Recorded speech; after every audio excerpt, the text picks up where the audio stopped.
গরিব মানুষ ভুক্তভোগী 5,000 টাকা পাই, আমি আনতে টাকা পাইতেছি না। আসসালামু আলাইকুম। এই মুহূর্তে অবস্থান করছি নটরডেম কলেজের গেটে। বিশ্বাস করবেন না, নটরডেম কলেজের ছাত্রদেরকে ধন্যবাদ। এত সুন্দর একটা পরিবেশ, মনোরম পরিবেশ। এই পরিবেশে আমরা কি সুন্দরভাবে গাড়ি রেখে স্বচ্ছন্দভাবে আমরা বসে থাকতে পারি। সকল প্রকারের ড্রাইভাররা কি যে একটা স্বস্তি প্রকাশ করে এখানে গাড়ি রাখে। অন্য অন্য ভার্সিটিতে কিন্তু এই ধরনের কোনো সুযোগ নাই। এই ধরনের সুযোগ কোথায় পাওয়া যায় না, শুধু নটরডেম কলেজেই আসলেই পাওয়া যায়। ধন্যবাদ এই নটরডেম কলেজের ছাত্রদেরকে।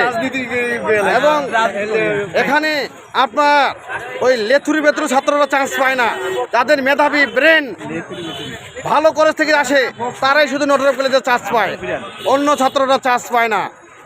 আমার ভিডিওর লাইক কমেন্ট শেয়ার করে দিবেন আর ইউটিউব চ্যানেলটা সাবস্ক্রাইব করে দিবেন।